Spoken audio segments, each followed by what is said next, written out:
Olá a todos e todas, muito bem-vindo e bem-vindas. Esse é mais um episódio no nosso podcast, Flywheel Podcast, nosso podcast de negócios, mindset, comportamento, inovação, tudo junto e misturado. E eu tô aqui com Fabinho Lima, com Quito Góes, com Margot Azevedo e eu, Mel Oliveira. E hoje a gente vai falar sobre diversidade, equidade e inclusão. Show. E, logicamente, a gente não poderia ter uma convidada mais especial do que Margot Azevedo, que ela é idealizadora do Chama Pra Dançar e fundadora da Veli. Margot, bem-vinda na nossa noite de terça. Normalmente esses episódios aqui são gravados às terças-feiras, com vinho e com você, água que você disse que não bebe. Então, obrigada pelo seu tempo. Obrigada por estar aqui com a gente. Obrigada. Oi para todas as pessoas. Que bom. Bom, Margot, a gente quer conversar hoje sobre diversidade, equidade e inclusão. E é um assunto em que está todo mundo tentando, não é nem todo mundo falando, acho que está todo mundo tentando entender. Eu acho que muito se fala, pouco se sabe. E antes de começar, a gente queria conhecer quem é Margot e, principalmente, de onde surgiu o projeto Chama Pra Dançar. Beleza. Bem, eu venho das artes, né? Eu fui bailarina há muitos anos, coreógrafa. Trabalhei muitos anos com Daniela Mercury, quando ela estourou. Então, viajei esse mundo afora aí, fazendo show em tudo quanto é lugar, do Havaí, do Oiapoque ao Havaí. E então sempre vim das artes, assim, e sempre convivi, na verdade, né, com a diversidade, um ambiente mais diverso. A arte sempre proporciona isso. E como trabalho com a dança desde os 15 anos, trabalho profissionalmente, ganhando dinheiro, etc., eu tive a oportunidade, de fato, de crescer num ambiente diverso, né? Então, de alguma forma, isso para mim, a diversidade de pessoas, de visões, de cores, de formas. A dança trabalha muito com a forma, né, com a imagem. Isso faz parte da minha formação. A dança me deu, na verdade, regra e compasso para ser quem eu sou. Quando eu caí no mundo corporativo, foi a partir da dança.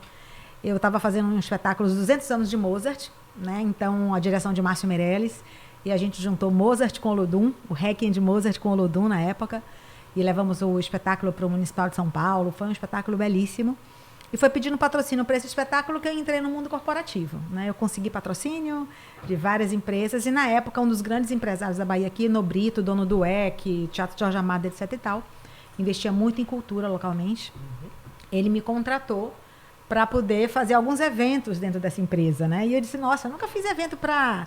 Eu trabalhava na Fundação Cultural, no Teatro Jorge Amado, no Teatro Castro Alves, na época, com o grupo de dança salto. Eu fundei o grupo de dança salto com outras 7 bailarinas, eu e outras bailarinas, inclusive Daniela Mercury, que na época não era famosa.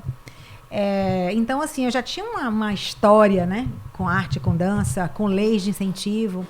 E quando eu caí no mundo corporativo para fazer eventos artísticos dentro de uma empresa privada, isso me trouxe, na verdade, foi o contato que eu tive com, enfim, com processos, né, com administração.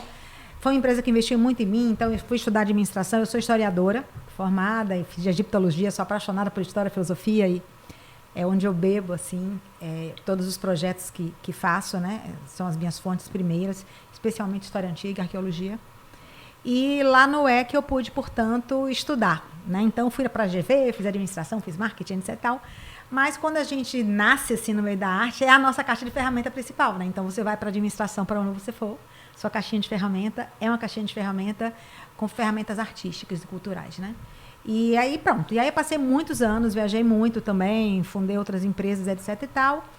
E aí montei a minha empresa. Na verdade, eu fui diretora da Cato, que é um grande grupo de recursos humanos. Na verdade, hoje é um site muito conhecido, é um dos 10 maiores do mundo, é um portal de empregabilidade. Eu fui diretora da Cato aqui na Bahia durante 7 anos.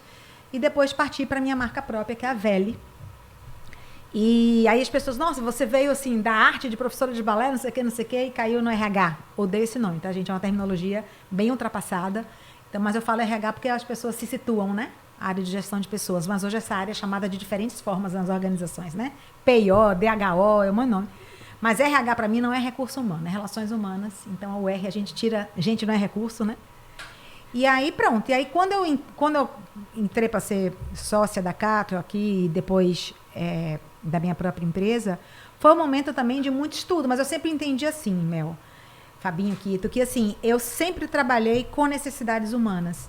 Eu antes, a arte é uma necessidade humana, a arte, a gente tem arte pra gente não enlouquecer, né? Sim. Então, assim, entender os corpos das minhas alunas, lidar com pais, depois fazer espetáculos, acompanhar toda a trajetória de Daniela, logo que ela estourou lá fora, aquele evento emblemático no MASP, lá em São Paulo, e eu presenciar tudo isso.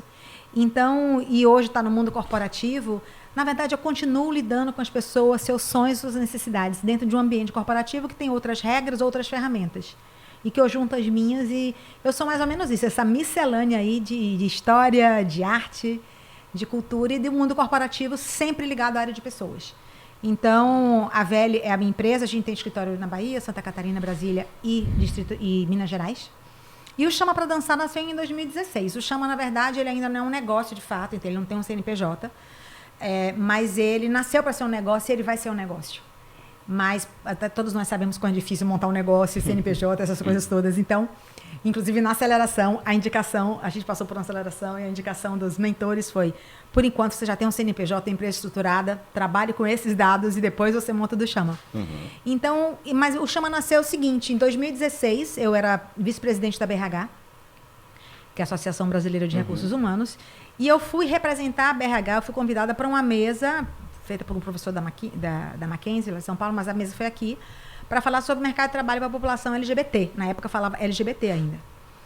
E aí eu fui para representar a BRH e eu falei, caramba, eu não sabia especificamente nada para a população LGBT. Eu sabia, como sei, de mercado de trabalho, das demandas, os perfis mais requisitados, né, como as empresas selecionam. E aí conversei, ele, não, Margot, mas você pode contribuir com o que você sabe, ok.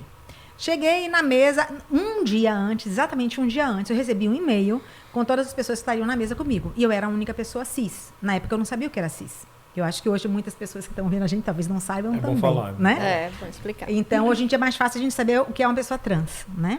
Mas, assim, de uma forma bem simplista, as pessoas cis são as pessoas que se identificam com o sexo que lhe é atribuído no nascimento, o gênero que lhe é atribuído. Então, eu nasci, o médico viu lá uma vagina, aí, é uma menina, entregou para os meus pais, olha, vocês tiveram uma menina. E meus pais me criaram como uma menina. Com o que acham que uma menina tem que ter, né? E essas coisas todas. Você se identifica com isso? E eu me identifico com isso. Eu cresci, sou uma mulher que me identifico com esse gênero. Tá. Então, eu sou uma pessoa cis.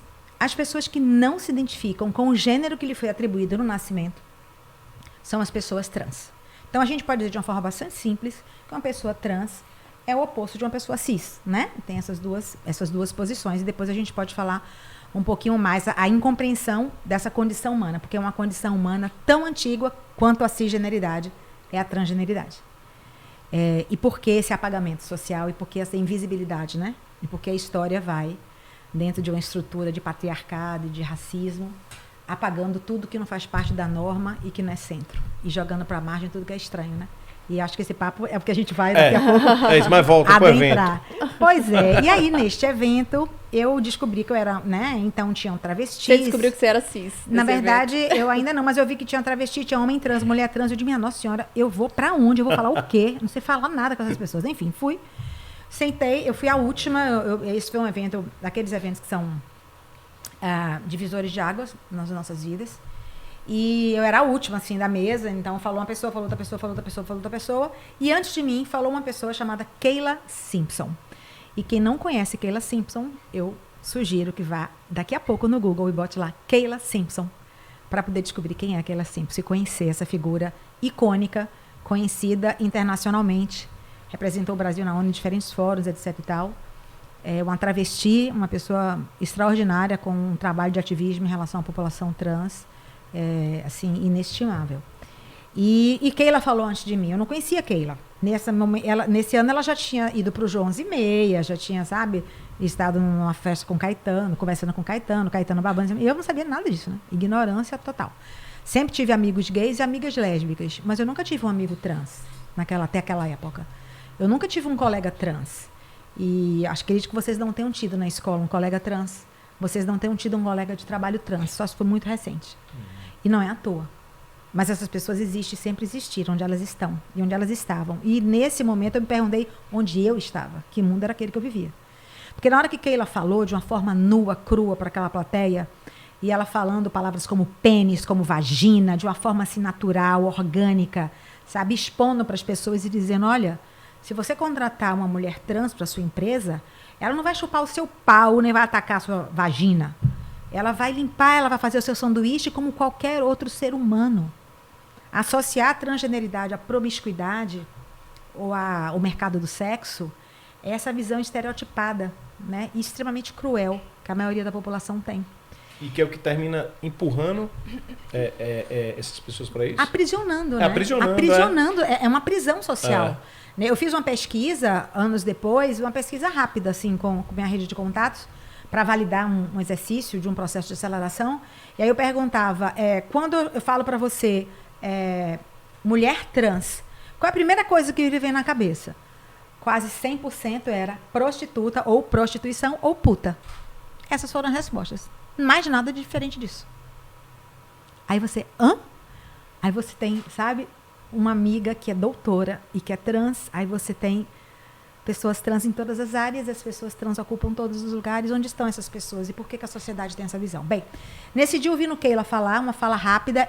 Foi uma coisa tão arrebatadora para mim, gente. Arrebatadora. A palavra é arrebatadora. Que eu, tipo assim, eu fiquei muito... Eu não sou nervosa. Falo, você já sabe disso. Mas eu queria que abrisse um buraco para poder entrar, porque depois era eu e eu não tinha nada para falar depois dela, entendeu? E aí ela falou, eu tinha um papel e eu escrevi assim, ó, eu quero ser amiga dessa mulher. Eu escrevi, eu tenho isso até hoje. E eu mostrei para ela. E aí, bem, depois que ela falou, eu falei, né, respirei, aí dei a minha contribuição lá. E quando acabou o evento, assim que acabou o evento, as pessoas aplaudindo, eu me levantei, olhei para ela e disse, Keila, eu sou Margot Azevedo e eu quero ser sua amiga. Eu falei isso, que nem menina de 12 anos, né? Aí ela falou, menina, eu adorei o que você falou, eu topo ser sua amiga. Ai, que gentil. Aí no outro dia, ela estava lá no meu escritório e desde então, ela é minha mentora, ela é a madrinha do Chama para Dançar, ela é a pessoa que me guiou. Então, assim, Mel, foi um arrebatamento. Literalmente, é quando você... eu sou uma pessoa apaixonada por Salvador, tá? Por ser baiana, por ser nordestina. E até aquele momento, eu achava que eu vivia numa Salvador diversa, plural, que é. Diversa, é plural, é efervescente, é cultural, mas não é inclusiva, como eu imaginava. A Bahia não é, o Brasil não é. Não é à toa que a gente está na rabeira lá da desigualdade social no mundo, né? E o preconceito em relação à população trans é um dos fatores que leva a gente para aprofundar ainda mais essa desigualdade que a gente vivencia aqui no nosso país. Então, um outro mundo se descortinou. Sabe aquela coisa assim, quando você passa a tomar conhecimento de algo, não dá para você... o seu mundo não é mais o mesmo. Você tem que se envolver, você tem que se implicar. Eu sempre fui assim, entendeu? Até seu olhar muda, né? Tudo muda. Abre novas cortinas, gente, na sua tudo vida, muda. Você saber que você está ali morando no Caminho das Artes, lá onde você mora, entendeu?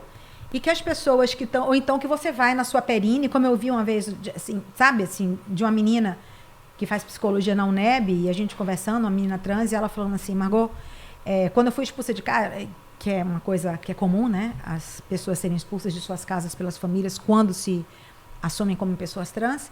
E ela dizendo assim, eu antes frequentava aquela perine da orla com minha mãe. Eu comprava. Quando eu me vi pela primeira vez naquela orla, para poder fazer programa, certo? Eu entendi o que seria minha vida a partir dali, ela me contando isso. Eu já ouvi muitos depoimentos, assim, muito contundentes. Então, é isso, eu tomei conhecimento de algo que acontecia embaixo do meu nariz, entendeu?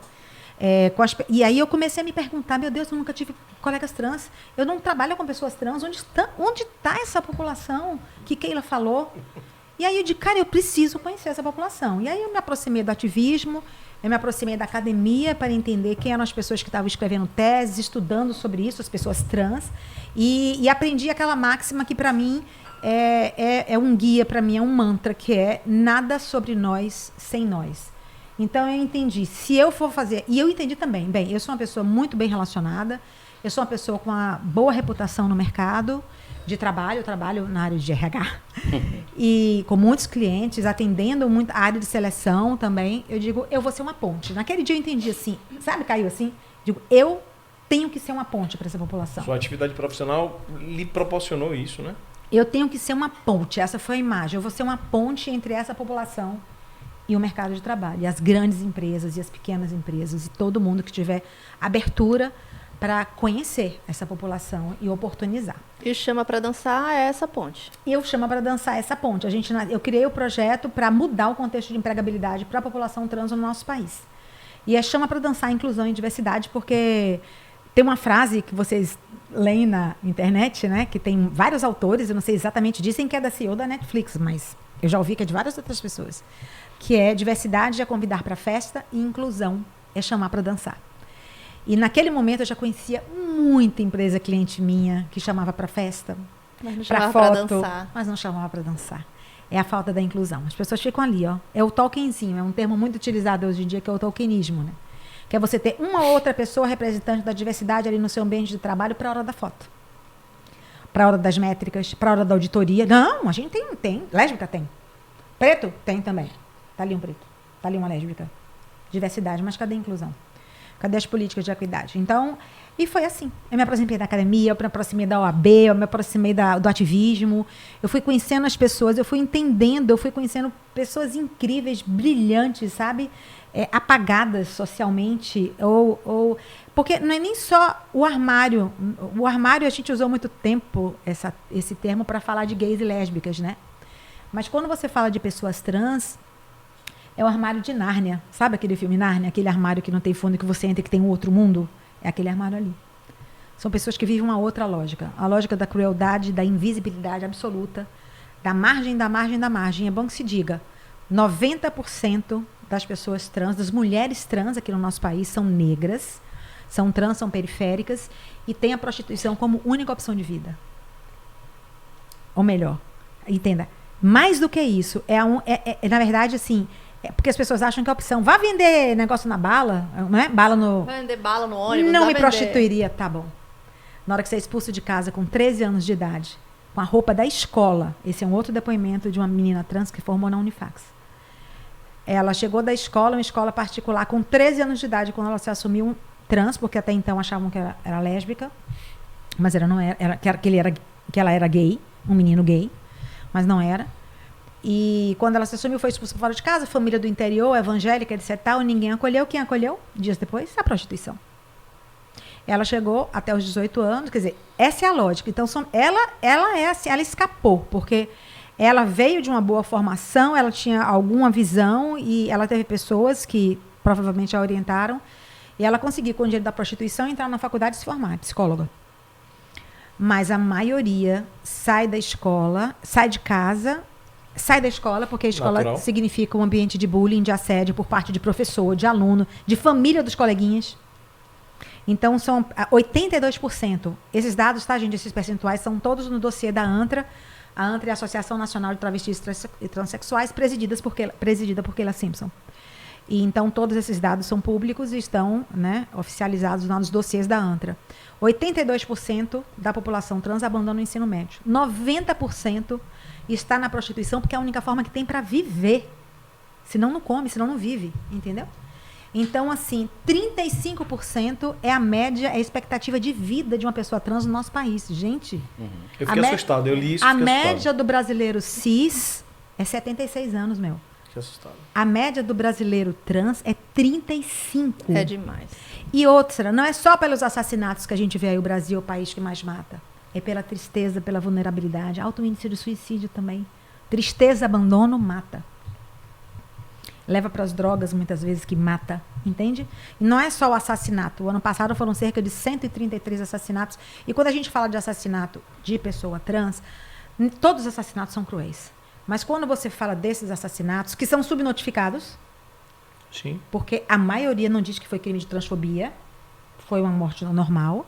Então, o 133 é que se conseguiu registrar que foi crime de transfobia, são sempre com requintes de crueldade, né? São pessoas estupradas, assassinadas, esquartejadas, queimadas. É um nível de ódio absurdo, sabe? E de intolerância. Então, é isso. Tudo isso se descortinou para mim. Eu entendi que o meu mundo não era mais o mesmo e eu entendi que eu tinha várias ferramentas, conhecimentos, possibilidades de articular e que eu poderia ser essa ponte. E aí nasceu o Chama. Legal. Aí a gente fica até sem fala, né? Eu é. queria puxar... Kito, você tá muito reflexivo, cara. Se você ficou bem reflexivo. E eu queria... Por que você está reflexivo? O que é que está passando nessa sua cabeça aí? Conte pra gente. Pelo tamanho da minha cabeça, certamente um bocado de coisa. Mas não vai quitar hoje, não. Não. Quitar é um termo nosso, tá? Quando ele fica devagando, a gente É muito que ele interessante. quitou. Eu trabalhei durante muito tempo na Livraria Cultura, já disse isso em várias vezes, em vários lugares, de diversas formas. E lá era um lugar onde nós tentávamos construir uma lógica de diversa e com inclusão. É muito interessante, né? Quando você fala sobre isso me atinge de vários lugares, pessoal e profissionalmente. Pessoal porque, enfim, alguns dados mostram que, por exemplo, a cada 23 minutos morre um jovem negro no Brasil, né? E a gente fica pensando como, quando a gente pensa, de fato, diversidade, inclusão, né? Como o racismo, como nós comentávamos aqui há pouco, é um grande guarda-chuva onde tem uma série de coisas dentro. E é muito interessante porque, assim, hoje que eu sou psicólogo, enfim, sou analista do comportamento, enfim, uma série de outras coisas que tenho muito orgulho em dizer, mas é interessante porque, estando dentro do mundo corporativo também, hoje você tem análises, né? Análise SWOT, você tem perfis comportamentais, você tem hoje determinadas ferramentas que nos permitem avaliar tipos de perfis. Como é que você pensa, Margot? Como é que você entende que essas ferramentas elas podem ser ampliadas na medida em que elas foram feitas, na sua maioria das vezes, por pessoas brancas, para analisar pessoas brancas, dotadas de competências que são naturalmente pensadas para pessoas brancas? E quando eu digo isso, não me refiro a pessoas brancas apenas do ponto de vista do colorismo, mas do ponto de vista da episteme. Aqui não tenho como ser um pouco mais raso na discussão, né? É do ponto de vista da episteme. Que tipo de ferramenta a gente hoje dispõe para fazer a análise, a seleção, ou para compreender determinadas lógicas de pensamento, de funcionamento, de habilidade, de skill, em última instância, para dar conta do que, enfim, o teu trabalho de uma forma tão brilhante chama de diversidade e inclusão? Que tipo de ferramenta você propõe? Veja bem, é repensar tudo, né? Porque, assim, hoje em dia existem diversas ferramentas de avaliação de perfil, mas o que mais importante é que os processos estão mudando e o olhar das empresas está mudando sobre as suas necessidades humanas, né? E as suas relações, o que é que elas querem. Então, claro que a gente tem empresas em diferentes níveis de maturidade em relação a esse tema, né? As grandes empresas são as que estão mais avançadas naturalmente, né? É um novo investimento, etc e tal, as práticas de ESG, né? Que é digamos assim, a bola da vez, aí tem lá o S no ESG, e os programas de diversidade estão lá dentro. Então, as grandes já estão atuando há mais tempo. Então, o que eu tenho visto é que a lógica mudou. A gente até conversou um pouquinho sobre isso. Então, isso começou a surgir seleção às cegas, né, que já é um assunto antigo. O que é seleção às cegas? É você tirar da possibilidade do contratante ele ter contato com aquela amostragem. Então, ele chega até os candidatos finais sem saber quem é preto, sem saber quem é branco, sem saber quem é gordo, magro, vesgo, não tem perna, e etc e tal, né? Claro que lá no final você precisa, porque esse olho no olho, né? O bater o santo é uma coisa que nenhum teste bate, né? Depender da atividade, né? Quem vai contratar precisa conhecer, né? Aquela pessoa, isso é bacana. Mas a gente tem visto uma série de mudanças, e as pessoas confundem muito isso com baixar a régua, trazer a diversidade para dentro com baixar a régua. E isso é um absurdo. Ninguém baixa a régua, na verdade é o contrário, né? Você eleva muito o nível do seu grupo de pessoas, né, dentro da sua organização, mas o que você precisa é mudar a régua. Então, se tal teste, se os testes, e não é só uma questão de teste, né, criado dentro de um modelo eurocêntrico por homens, que representa a heteronormatividade. Tudo que a gente recebeu. Você é um cara jovem, se formou em psicologia, eu tenho certeza que todos os livros que você estudou sobre escravidão, sobre qualquer coisa, quase que 100% foi feito por homem branco, provavelmente hétero, pelo menos diz que é hétero, né? E acabou-se. E nós também. E eu, que sou mais velha do que você. Entendeu?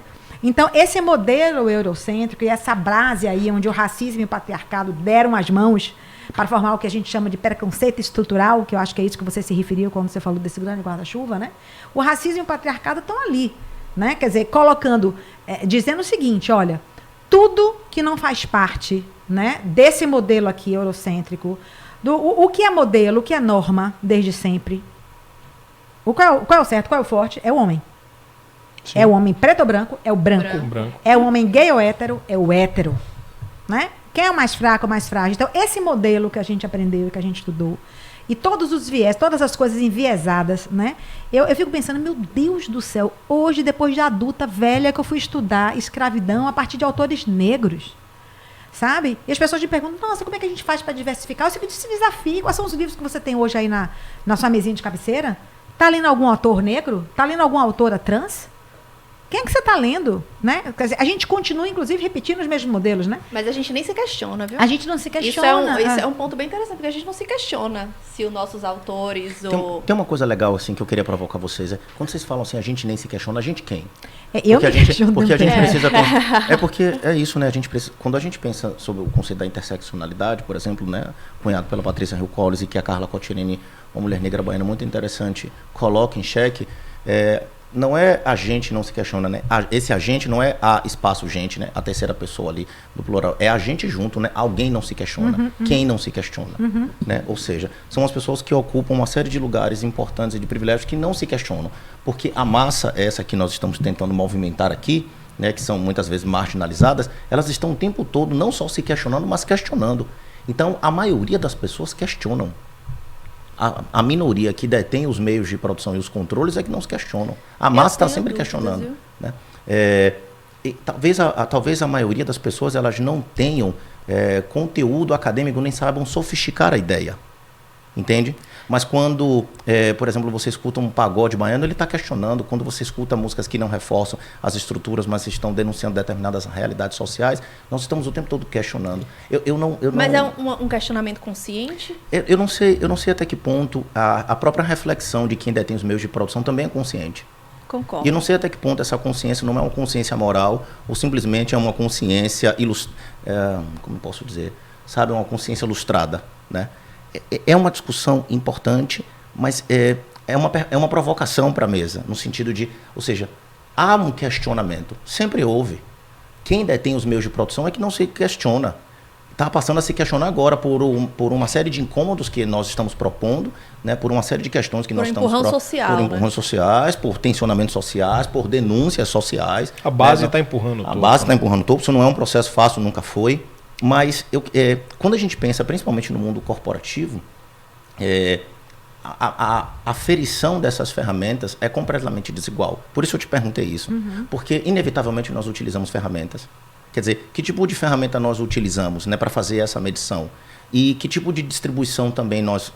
Porque, por exemplo, a depender do bairro que você more e de quem você seja, por exemplo, quando eu comecei a ascender socialmente, isso especialmente pensando em progressão de carreira e acúmulo de dinheiro, eu passei a frequentar determinados mercados que muitas vezes me dei conta que eu era o único negro que estava ali comprando, né? Todos os outros estavam servindo. Então, empregar pessoas negras naquele sentido parecia um programa inclusivo, parecia um programa diverso. Afinal de contas, tinham negros trabalhando. Só que eu me percebi enquanto consumidor, sendo o único consumidor negro naquele mercado lotado, preenchido por pessoas brancas, denunciam que a desigualdade continua acontecendo. O preconceito estrutural. Exato. Esse é o preconceito estrutural. Exato. Então, eu queria provocar para a mesa, para Fabinho, para Mel, para você, como é que a gente pode pensar, por exemplo, quais são as estratégias, na verdade, né, que o Chama para Dançar está colocando e quais são as que você tem percebido que tem tido grandes avanços, quais são as que você está percebendo, pô, essa aqui a gente não está avançando, melhor a gente refazer. Como é que você está pensando, Margot? Vou responder agora, eu só quero fechar aquela pergunta da questão das ferramentas, tá? Então, assim, e que eu fui para o preconceito estrutural, porque não é só a ferramenta que é enviesada, né? É tudo. Mas o que é mais importante é a mudança do olhar. E aí, já emendando com essa resposta, o que o Chama tem feito...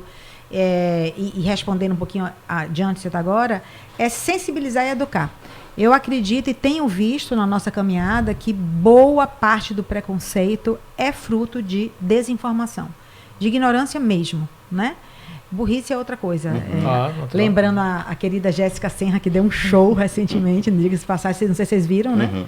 Do episódio do deputado? Nossa. Do vereador. Vereador? Lavou a minha alma, eu acho que é de muita gente, né? Onde ela trazendo lá a diferença de burrice e de ignorância. Isso era até um ponto que eu ia lhe perguntar sobre isso. Então o que tem funcionado muito é informação. A gente configurou, né, desenhou alguns serviços que são rodas de conversa, palestras. Sempre é importante dizer que a equipe do Chama é uma equipe diversa, né? Então somos pretos, somos brancos, mais velhos, mais novos, gente de São Paulo, gente da Bahia, então nordestinos e sudestinos, gente trans, gente cis, Tem gordo? Tem gordo, gente hétero, gente... Tô representado. Gente hétero, gente homo, então assim, é uma equipe bastante diversa, então a gente sempre trabalha, sempre uma pessoa cis e uma pessoa trans, tá na empresa, sempre, então, nada sobre nós, sem nós, sempre. E então, aquela questão do lugar de fala, né? Que não é de Djamila, mas Djamila popularizou. É importantíssimo, né? Todos nós temos lugar de fala, sim. É importante, né? Para a gente acabar o racismo, a gente precisa dos brancos. Para a gente acabar a transfobia, a gente precisa das pessoas que são cis, né? E por aí vai. Para a gente acabar o machismo, a gente precisa dos homens, né? A gente precisa conscientizar essa galera toda e a gente precisa fazer um grande grupo de aliados em relação a essa causa. Então, a gente tem sensibilizado. Então, a gente desenvolveu uma metodologia, né, que é um passo a passo. Claro que vai depender da empresa, tem empresas que já estão avançadas, outras são iniciantes, mas a gente sempre começa com sensibilização. Rodas de conversa, diálogos abertos, painéis. A gente leva vários profissionais que representam essa diversidade para conversar. Então, é um processo de sensibilização e letramento. O que é isso? É você falar dos conceitos básicos, é você explicar o que é cis, o que é trans, você falar um pouco, não é novidade nenhuma, você desmistificar o LGBTQIAPN+, não é sopa de letrinha, não é mimimi, né? É representatividade, as pessoas reivindicam, é necessário ainda, é você falar de cota, é você falar de uma série de assuntos de forma recorrente, consistente, né? E ética, isenta, para poder informar aquelas pessoas, né? Bem, depois disso, geralmente, há um movimento natural de tentativa de formação de comitês, a gente apoia a formação desses comitês de diversidade, a gente ajuda as empresas a estruturarem seus grupos de afinidade, que é outra coisa também super importante. As empresas não têm que atuar em todas as frentes. Muitas vezes elas têm, digamos, uma dor maior. Se ela tem uma população maior de pessoas negras, ou menor, quase não tem negros ou quase não tem mulheres, é por ali que ela tem que começar. Né? Então, aí muitas escolhem, não, eu quero trabalhar o eixo raça e o eixo PCD. Depois a gente traz o eixo gênero, que é uma polêmica, e o eixo LGBTQIAP+, enfim. E aí, a partir daí, a gente tem uma série de palestras, workshops. Uma coisa que é importantíssima é a formação da liderança, né? O êxito desses programas de diversidade, equidade e inclusão estão diretamente ligados ao nível de envolvimento das lideranças. Isso é normal. Totalmente. Não é só liberar orçamento. É se envolver, é fazer parte, né? Para depois não liberar orçamento, a galera tá fazendo um projeto lindo e depois na entrega falar uma batata com amor e respeito à opção de todo mundo. Como assim, manda meu? Não é opção de ninguém, se optou por ser hétero, por acaso, né? Então, ou então virar, como eu já ouvi, não, a questão dos transgênicos, minha nossa senhora, não é milho, não é soja, pelo amor de Deus. Transgênico, é Transgênicos, sensacional. Não é possível. ouvi, já ouvi. O fato falho, não é possível. Né? Não, fato falho nenhum, porque repetiu. Meu Transgênico. Deus. Né? Você faz aquela cara assim, corrige, não corrige, deixa eu ficar calado, fiquei calado. E aí, então é isso. Então, assim, é um processo, entende? Assim, e não é assim como as práticas de ESG, os programas de ESG, não existe um modelo padrão. Existe uma necessidade. Hoje em dia não é a opção para as empresas trabalharem com diversidade, equidade e inclusão, né? Há uma reivindicação moral, né? Social, de reparação, de justiça, de ética, de acolhimento, né? E eu acho que muitas pessoas estão vindo, sabe? E eu acho que a gente também está vivendo uma era de mais questionamento, autoquestionamento. Sim. E eu acho que os extremos talvez, eu acho que a grande massa se questiona muito pouco. Ela ainda é massa de manobra. E acho que quem está aqui no poderzão também se questiona pouco, porque é a zona de conforto. Por isso que eu falei a questão dos livros. Né? O quanto a gente se questiona. Pois é. Né? Outro dia uma aluna perguntando assim, falando dos vieses inconscientes e como eles afetam os processos seletivos, né? E hoje em dia os processos seletivos foram desconstruídos, assim, para muitas empresas. Hoje em dia você foca na pessoa e no que ela tem, o potencial de contribuição que aquela pessoa tem, sabe? Às vezes você tem assim como final, sei lá, um engenheiro finalista lá, um programa trainee com um cara da UFBA, periférico, negro, que provavelmente faz uma refeição por dia, sabe? Que não tem inglês ainda. Mas, cara, ele está no último ano da UFBA, de engenharia elétrica, concorrendo com um carinha aqui que fez intercâmbio em Londres, que domina inglês, que domina SAP, a zorra toda. Os dois chegaram, por terem os requisitos solicitados para a vaga de trainee, os dois chegaram ali na final. Essa empresa tem que olhar para essas duas figuras e as empresas que desconstruíram seus programas trainee, porque isso está acontecendo. Muitas empresas não exigem mais inglês fluente. Elas dão inglês. Muitas empresas não exigem mais, antes se exigia, né? Que tenha passado pelo menos um ano no intercâmbio no exterior. Hoje em dia não existe mais, porque sabe que vai excluir esse estudante negro aí da UFBA. E que é um estudante real. É o que a gente mais tem. Então, as empresas elas não estão baixando a régua, elas estão mudando a régua de suas seleções. Muitas empresas que já estão sensíveis e que, de fato, estão comprometidas com a inclusão e com a diversidade. Eu sempre gosto da inclusão primeiro e a diversidade depois. Elas estão mudando a lógica dos seus processos seletivos, sabe? E focando muito nas chamadas soft skills. E também na experiência de vida. Pensa o que é a experiência de vida de um menino, de uma menina trans que se forma na Universidade Federal. Pensa que esse menino, essa menina não são assim doutores na vida. Na resiliência. Vida, em resiliência, em flexibilidade. Sangue no olho, relações, gestão emocional que a gente falou no último podcast. É de arrepiar. A maturidade, sabe, de vida, a visão, o que o sofrimento, o que a lida com essa vida tão difícil traz. E ainda falando sobre essa questão de opção, uma hoje amiga e colega do Chama, Bruna Fonseca, uma mulher incrível, ela falou assim: Margot, uma coisa que me impressiona é ouvir as pessoas falarem que é uma opção minha. Imagina se alguém vai optar em passar uma vida de exclusão, uma vida onde você sai de manhã para o trabalho, você não sabe se você volta de noite, se você não vai ser morta, sabe? Ninguém opta por isso. A gente nasce assim. É uma condição humana, e é verdade, né? E é um ato de coragem você bancar essa condição humana. Por enfrentamento disso. Dizer, eu sou isso. É um ato de muita coragem. É muita coragem. Eu sou isso. Repare, nós, assim, né? A maioria das pessoas, eu fico pensando, eu acho que cada um de nós aqui, a gente não é a gente 100% do tempo em canto nenhum. Só, talvez dentro do banheiro tomando banho. Né? A gente é a gente. Só a gente, com a gente mesmo, com todas as nossas falhas, as nossas dores, as nossas marcas, né? De uma forma geral, a gente performa. É porque a gente foge da gente. Né? Aí eu fico pensando às vezes em situações assim, sei lá, às vezes quando você vai pra uma festa só pra acompanhar seu companheiro, sua companheira, que você não tá nem afim, ou aquele ambiente de família que você tá de saco cheio, mas você tem que ficar com aquela carinha ali, sabe? Eu fico, cara, é um desconforto tão horrível você tá fingindo algo que você... 24/7 quase, né? Cara, agora imagina o que é pra uma pessoa trans. É isso, 24/7, porque é na frente da família, na frente dos amigos, tudo. na frente de qualquer pessoa. Entendeu? É uma coisa, é desumano. É na portaria ou pra do pessoa prédio, gay, no ou pra ônibus, pessoa lésbica, ou seja lá o que for. É desumano você não poder ser quem você é e exercer o seu pleno potencial dentro dos ambientes que você está. É cruel demais. É cruel a gente não aceitar as pessoas como elas são. Não é a gente aceitar a infração de regras, roupas inadequadas, palavras inadequadas dentro do ambiente. Cada ambiente tem seu signo, tem seu ritmo, tem seus protocolos. E todos e todas precisam compreender isso, em se tratando de mercado de trabalho. Não é verdade? Agora, a gente poder ser quem a gente é, a gente ter essa sensação de... Porque pertencimento é isso. Pertencimento é você poder ser quem você é naquele ambiente. As pessoas te respeitarem e permitirem que você cresça, equidade. E vocês terem todas as condições, você que é gorda, o outro que é magro, o outro que é não. Tem aquela imagem clássica, né, da empresa, chegaram lá, 3 funcionários novos na empresa, um anão, o outro é muito gordo, e outro é uma pessoa, entre aspas, dentro do padrão mais ou menos normal de estatura e peso. E a empresa deu para os 3 baias massa, 3 Macs, 3 cadeiras super confortáveis. Na hora que os 3 sentaram, a pessoa que é anã, ela recebeu... a empresa agiu de forma igualitária, com igualdade? Claro que agiu.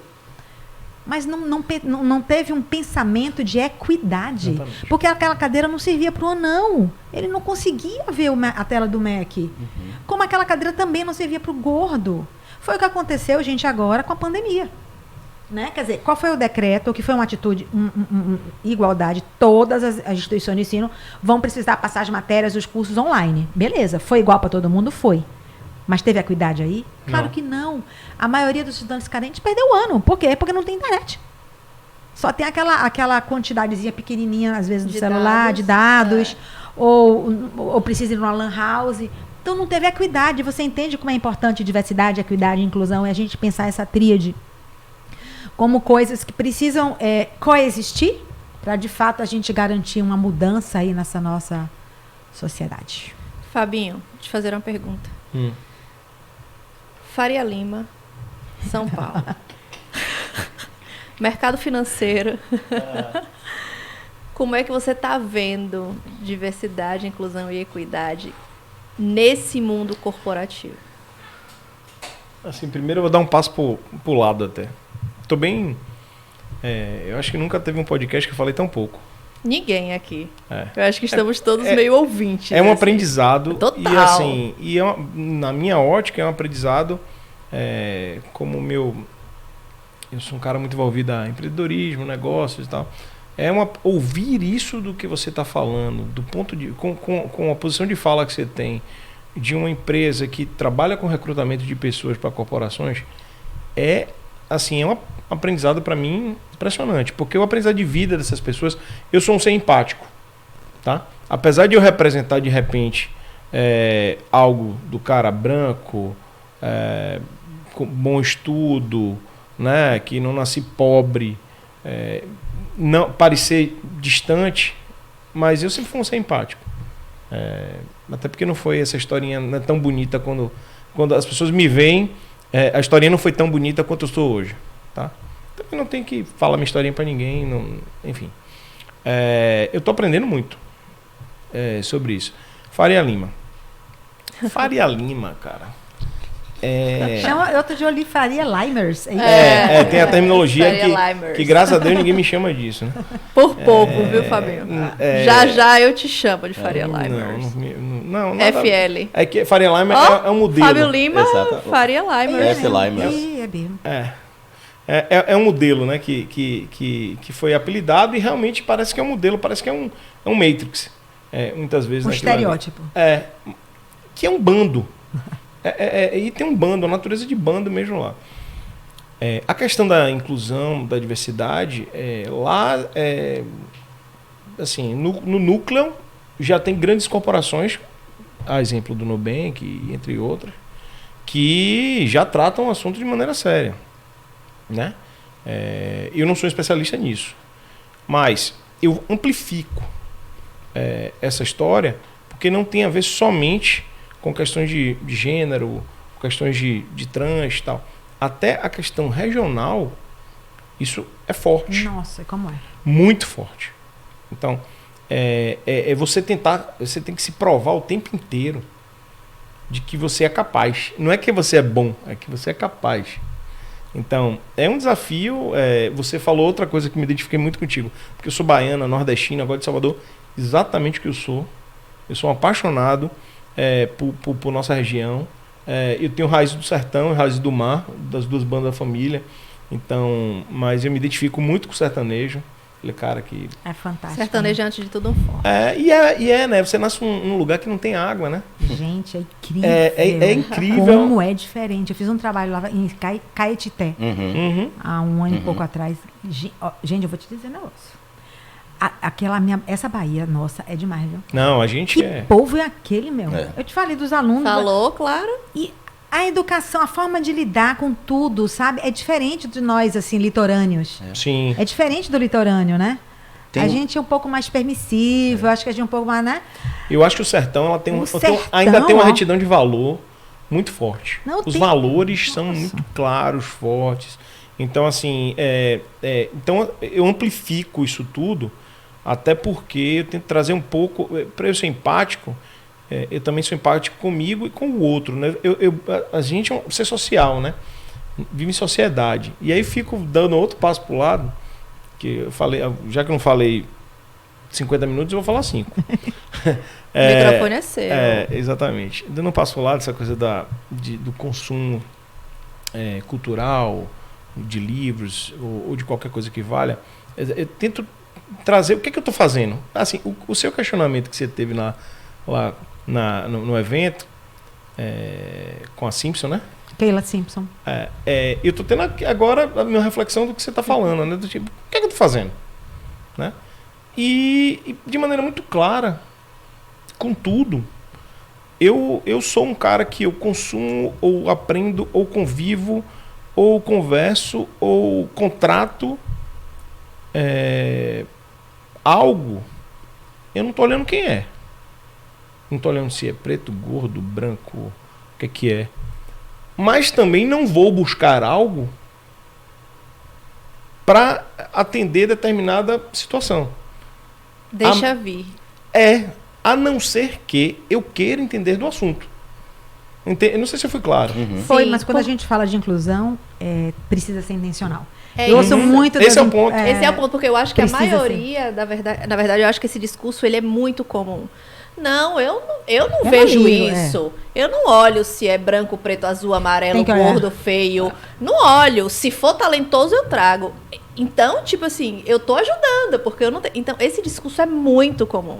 Muito comum. E quando você provoca essa pessoa para que seja intencional, que foi o que a gente conversou hoje, que, enfim, eu conversando com o Margot, provocando como era que a gente conseguiria fazer um projeto juntas com pessoas trans e etc., não é por dinheiro, não é por nada. Eu falei pra ela, eu queria botar essas pessoas no palco.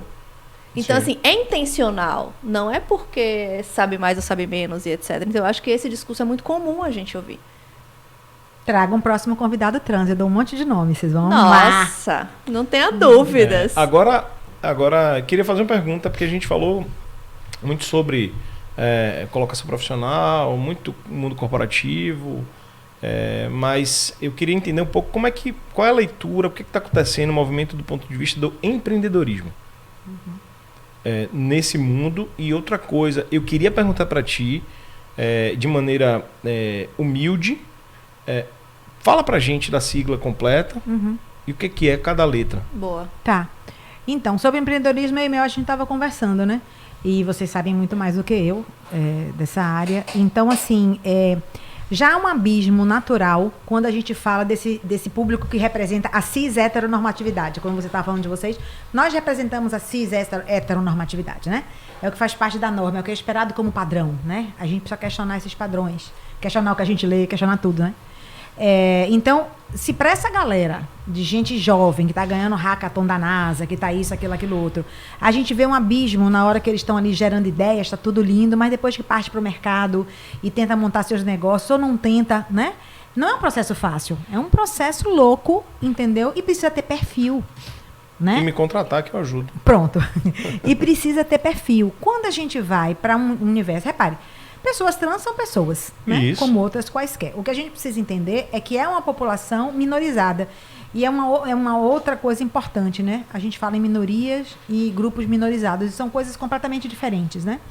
Quando a gente está falando desses grupos minorizados, então, vamos lá, Brasil. O IBGE diz que somos 55 e bolinha por cento de pessoas negras no Brasil. Então, o Brasil é um grupo majoritário de pessoas negras. É um grupo minorizado? Claro que sim. Minorizado, sim. Por quê? Porque tiveram ao longo de centenas de anos, né? Só de escravidão foram 3 séculos, né? Foram alijados dos processos sociais, alijados de direitos, não tiveram acesso a nada, né? Quer dizer, hoje você vê resquício dessas pessoas. Eu estava vendo um trabalho fantástico do historiador, né, que fez um recorte sobre a escravidão invisível que aconteceu nos anos pós-escravidão, né? E como as pessoas foram largadas à míngua. E um livro extraordinário para a gente ver um retrato disso é o Torturado. Não sei se vocês leram, que é extraordinário. Né? Então, assim, é extremamente importante a gente compreender, né? A gente compreender tudo isso. E dentro do empreendedorismo, eu acho que existem alguns, o próprio termo, né? E todos os subtemas que estão ali dentro, que talvez essas pessoas não tenham tido acesso. Por quê? Porque a escolaridade é mais baixa, uma minoria consegue chegar no nível superior e etc. E tal. Agora, são pessoas extremamente safas, né? A vida traz isso. São pessoas criativas, são pessoas que se viram, etc. Então, eu e a gente estava conversando, talvez uma espécie de aceleração ou de movimento de empreendedorismo que instigasse isso nessas pessoas, sabe? Que mostrasse para elas, ó, existe esse caminho. Porque todos nós, a gente olha para a nossa vida, a gente vê várias possibilidades de caminho, alguns mais difíceis, mais fáceis, mas essas pessoas estão aprisionadas num lugar. E às vezes elas acreditam nesse lugar. Elas acreditam, o que é pior. Falar uma coisa, lá em 2016, como ainda não se falava ainda, diversidade não era a bola da vez, equidade, nada disso, então não tinham vagas afirmativas ainda, essa história de vagas afirmativas que é mais recente. O que são vagas afirmativas? São como a Magazine Luiza fez um programa trainee só para pessoas negras. Tá? Então são vagas abertamente, declaradamente para uma população minorizada. Então, é isso. Vagas que se comprometem, né? Enfim. Acho que o TJ Bahia fez algo do gênero. Tem algumas iniciativas agora, né? Mas naquela época, o que eu fazia o contrário? Eu convidava pessoas trans, profissionais, estudantes trans, para minha empresa. Na época eu tinha uma sede física e tal, no Rio Vermelho. Aí fazia o grupo, entrevistava para conhecer aqueles perfis, saber o que eles queriam, o que não queriam, etc e tal, para poder fazer um banco. Em algum momento, na hora que eu tivesse uma seleção, eu apresentar essas pessoas para os clientes. E aí eu vi o seguinte, marcavam 17, apareciam 7. Marcavam 13, apareciam 2. E a gente dando transporte e lanche, que é super importante, né? E acontecia isso. E eu vou contar um caso só, emblemático, porque eu ouvi vários. Uma vez a gente ligando, porque foi uma menina que a gente gostou muito, e a gente achava que era o perfil de um cliente, etc e tal. E aí, Miro, que é o psicólogo que trabalha comigo, ele ligou e a gente ligou. Aí ele veio pra mim, Margot, sabe por que não sei quemzinha não veio? Eu disse que não. Ela chegou aqui na porta, viu a casa, era uma casa bonita lá no Rio Vermelho, e ela achou que ela não era digna de entrar. Uhum. Nossa. E ela tinha, você entende? Ela chegou na porta da minha empresa. Caramba. Ela foi, na hora que ela viu, ela inclusive depois eu conversei com ela, virou pra mim e disse assim, ela levou uma amiga também para apresentar. E ela falou assim, nossa, tipo assim, que mico. Claro que esse não é um lugar pra gente. Tem uma coisa... Pensa aí. Tem uma coisa do que você está falando que É muito louco. Tem uma coisa do que você está falando que é interessante, que assim, há uns 2, 3 anos atrás eu lancei um programa de treinamento para psicólogos, né, e psicólogas, enfim. E especialmente destinado para pessoas negras. Então, era como você viver da clínica para... Enfim, era um modelo de programa de empreendedorismo voltado para pessoas negras que queriam ter a clínica como principal atividade e ter êxito, né? Baseado na minha própria experiência de vida, que, enfim, consegui ter alguma natureza de êxito. E isso é muito interessante, por quê? Porque dentro do programa, o primeiro ou o segundo módulo, eu falava exatamente sobre o que hoje eu estou chamando de mindset de resultado. Então, por exemplo, uma das coisas que, enfim, toda a população excluída precisa desenvolver é uma mentalidade de que ela pertence a tudo aquilo que estão dizendo que ela não pertence, de que ela é aquilo que estão dizendo que ela não é e que ela não é aquilo que estão dizendo que ela é. Pode parecer algo simples, mas em si mesmo não é. Porque, por exemplo, o branco não racializa a sua existência. Nenhum dos 3 que estão sentados aqui racializa a existência de vocês, né? Então, nós racializamos. Vocês não transgeneracionalizam a existência de vocês, eu tampouco. Então, você tem recortes epistemológicos, portanto, a psique humana ela não é universal, né?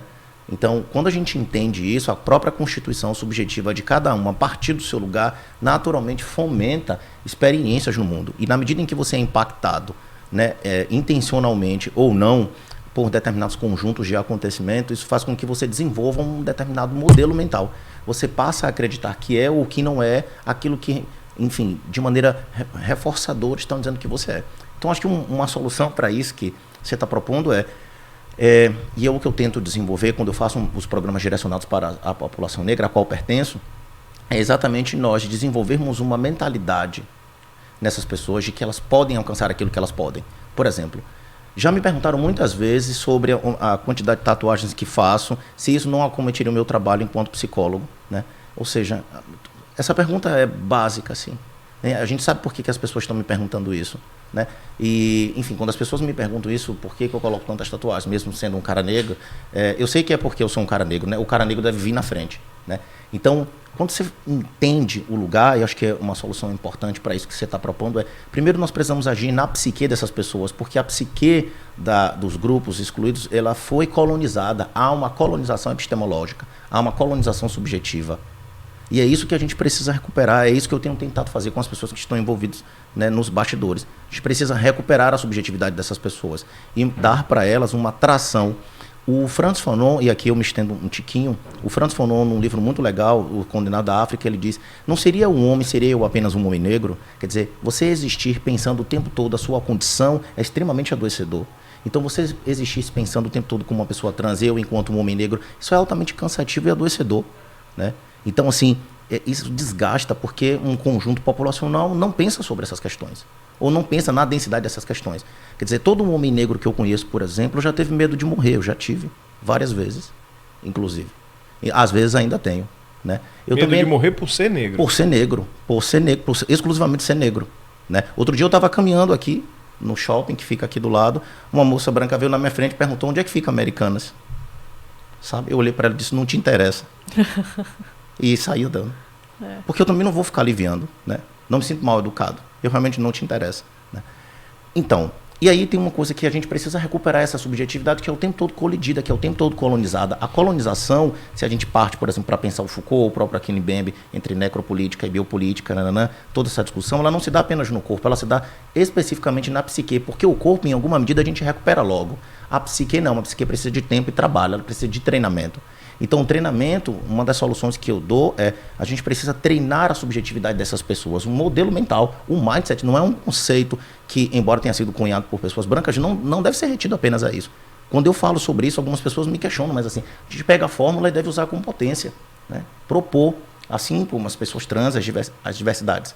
E aí o meu depoimento final, isso já aconteceu comigo.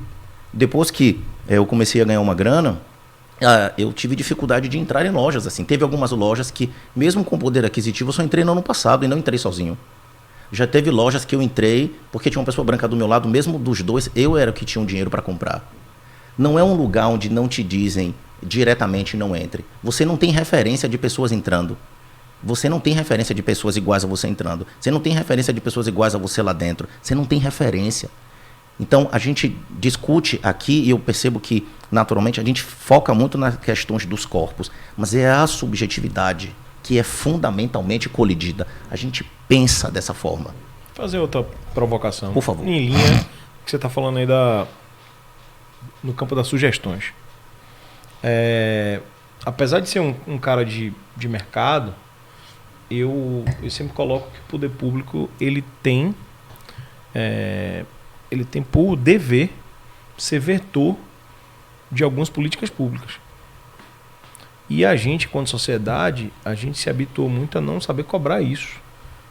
E vai desde representação, que é o mais simples, na minha opinião, até de ser feito, porque você vai lá, você cria uma cota de XPTO e bota uma pessoa lá que não necessariamente é a melhor pessoa ou é o melhor representante, mas a gente, enquanto sociedade, mesmo eleitor, a gente votou lá e esqueceu. A gente já teve uma vereadora em Salvador, né? Trans, que é Léo Crete. Foi vereadora somente de um mandato. Continua na política. Mas assim, como é que você enxerga isso?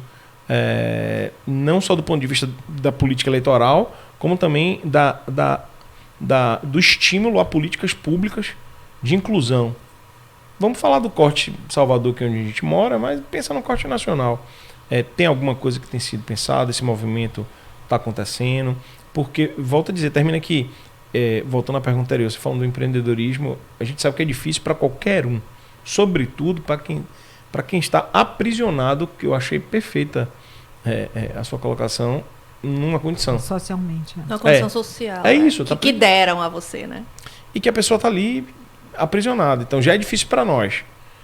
Imagina para essas pessoas. Então, juntando tudo isso aqui, e a gente, mais um fator, você também é do mundo corporativo, a gente um queixume da educação brasileira é que a gente não treina nossos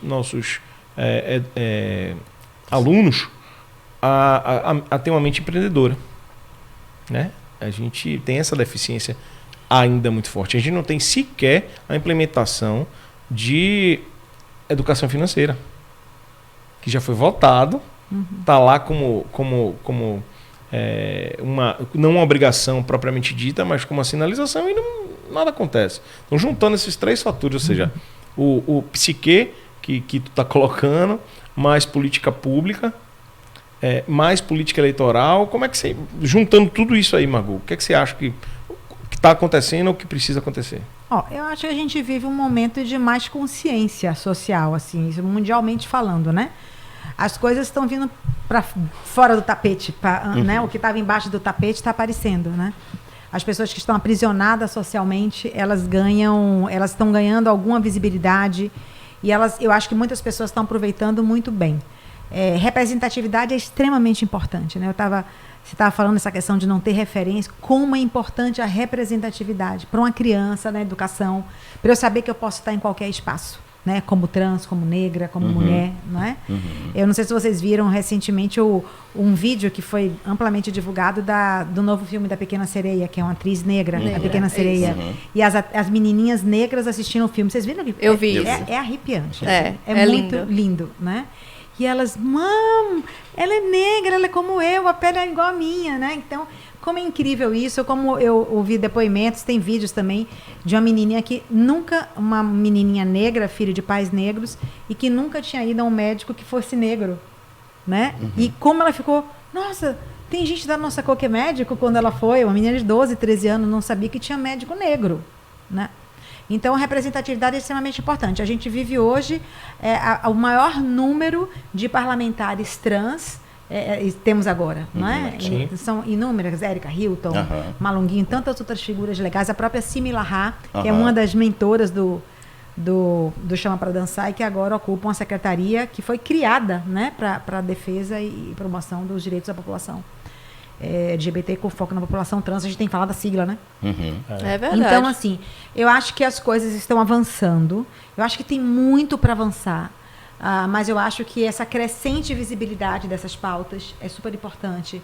Eu acho que a questão das práticas ESG, né, hoje como bola da vez nas empresas, é algo também que estimula as empresas ou obriga as empresas a pensarem pragmaticamente no assunto e a fazerem.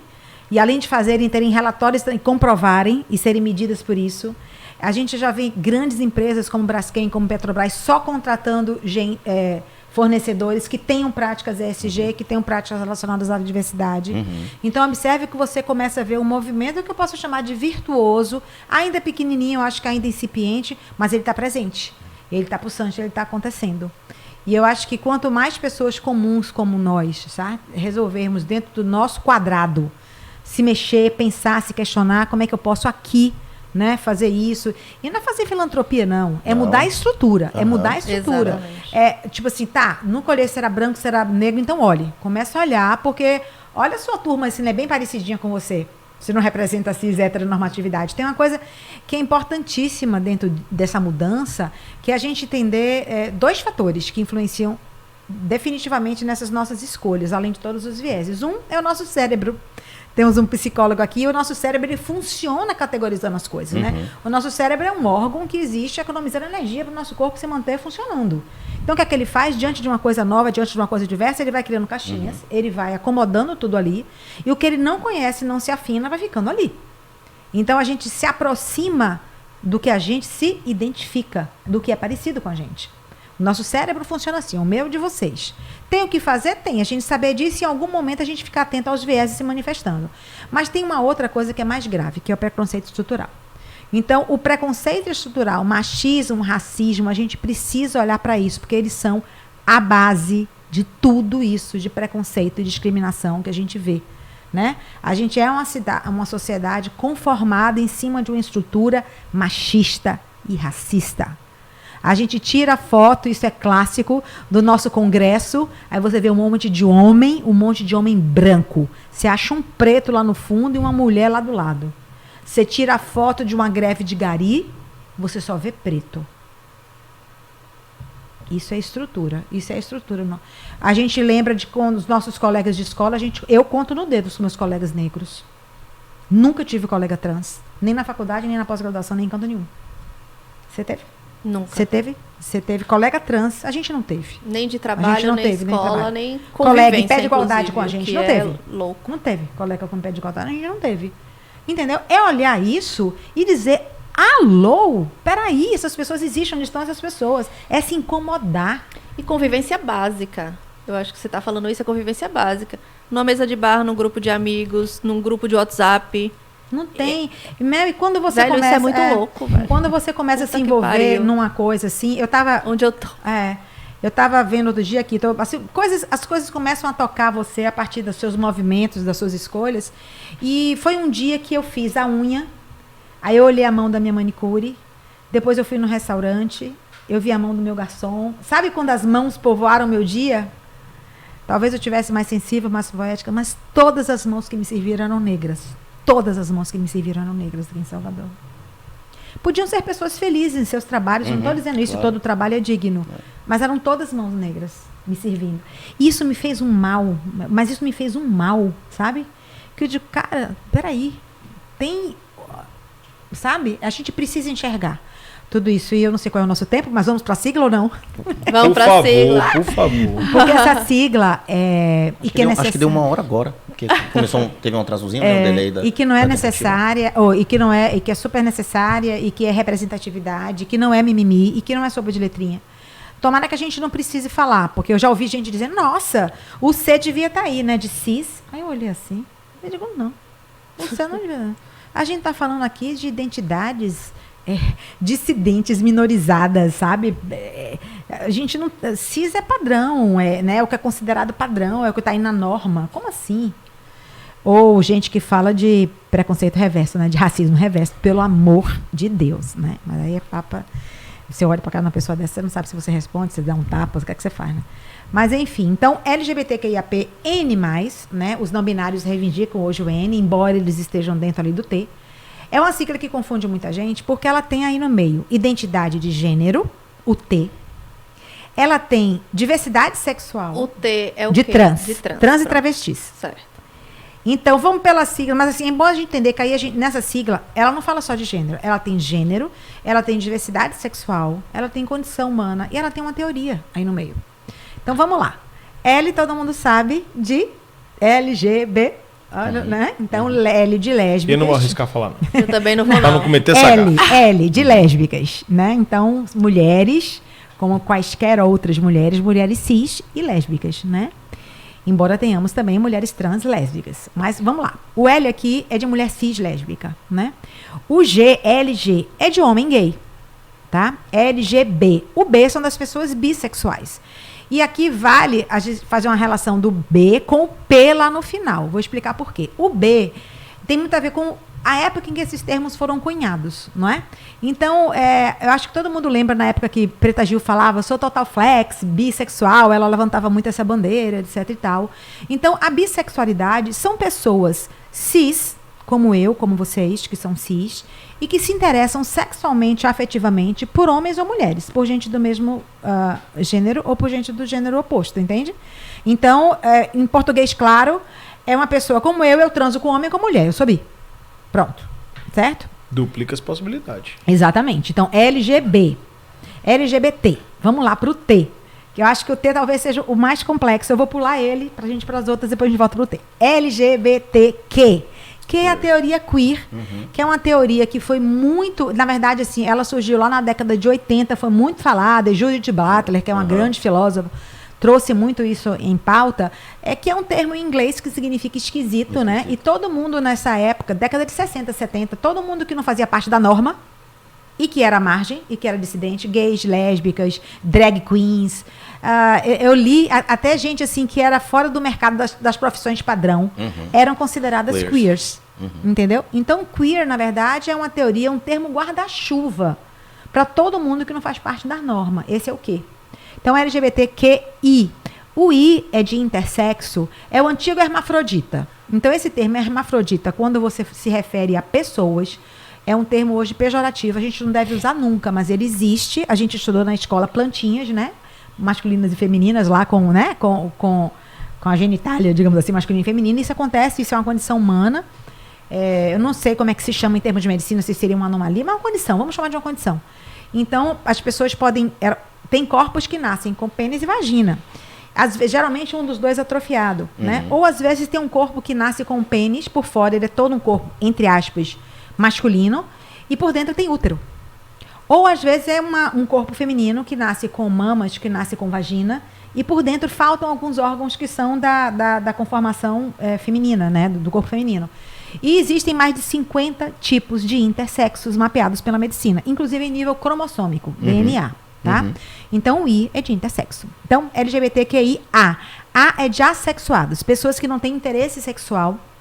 Isso não tem a ver com gênero. Isso pode ser um homem cis, uma mulher cis, um homem trans, uma mulher trans, que não tem interesse sexual por ninguém. E o A também ganhou uma outra conotação de aliados. As pessoas que são aliadas da causa. Então, LGBTQIA+, são os pansexuais. Vamos lembrar do B lá. Então, o B são pessoas cis que transam com homens e mulheres. É um homem que transa com homem e mulher, e uma mulher que transa com homem e mulher. Ele não é gay e ela não é lésbica, tá? Os pansexuais são pessoas que transam com pessoas. Eu tô falando transa para poder ficar mais claro, tá? São pessoas que se interessam afetivamente e sexualmente por pessoas.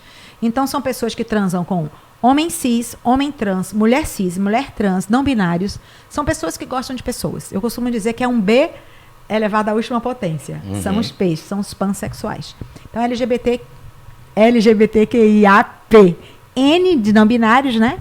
E o mais para poder a gente, digamos assim, acolher todas as diversidades, né? E que possam subir. Eu não entendi. Vamos voltar para o T, que você vai entender.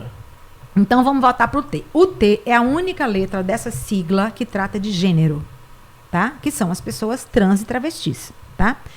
Dentro da... A gente já começou aqui no início do papo que uma pessoa trans é o oposto da pessoa cis. Ela não se identifica com o sexo que foi atribuído, com o gênero que foi atribuído no nascimento, né? Então, são corpos, por exemplo, que nasceram lá achando que era um menino, nasceu com pênis, aquele menino não se interessa, não se identifica. Ele não se identifica, gente. É uma vivência, muitas vezes, de muito sofrimento para a pessoa e para a família. Né? Então, às vezes, quando está iniciando a puberdade, são crianças que vão para a escola, não se identificam com a turminha dos meninos gays. E no caso das meninas que estão achando que é uma menina lésbica, não se identificam com as turminhas das meninas lésbicas. E são pessoas, o nível de suicídio é muito grande nessa população, porque são pessoas que não... a primeira transição e a primeira aceitação é dela com ela mesma. Ela se compreender dentro daquela condição. E quando ela se assume, aí começa todo esse processo de exclusão e da sociedade de como ver com estranheza e esquisitice essa condição. Então, a população trans, ela é dividida em população binária e não binária. O que é a população trans binária? É a população que é homem trans e mulher trans. Beleza? Pronto, são homens, são mulheres com pênis e homens com vagina. Vamos falar assim claramente, certo? Porque a gente precisa desconstruir isso. O ser humano tem corpo com vagina e corpo com pênis. E às vezes tem corpo com as duas coisas. Esses corpos não estão relacionados. Genitália não está relacionada a gênero e não está relacionada a sexo. Tem um bonequinho que é o biscoitinho de diversidade que mostra assim, ó. Identidade de gênero está aqui. É como a gente se identifica, como a gente se reconhece. Diversidade sexual está aqui, no coração. É porque eu me interesso. É porque eu tenho tesão. Porque eu me sinto atraída. Genitália está aqui embaixo. Se eu tenho pênis, se eu tenho vagina, se eu tenho os dois, se eu não tenho os dois. Certo? E tem ainda a expressão de gênero. Que é a forma como performa. Então, por exemplo, eu posso ser uma mulher, não ser lésbica, ser uma mulher cis, etc e tal, hétero, e ser mais masculina.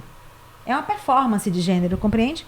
Como pode ter um homem super delicado, que as pessoas olham, nossa, aquele dali deve ser gay. Cara, não tem nada de gay. A performance de gênero dele é essa. Compreende? Então, dentre as pessoas trans, nós temos as pessoas binárias, homens e mulheres trans, que podem ser hétero ou homo, sim. Temos mulheres trans lésbicas. E temos as pessoas trans, eu sei que a cabeça de você já deve estar assim, ó. Já pirei. Já pirou. Já. E temos as pessoas trans, mas é normal. E temos as pessoas trans não binárias.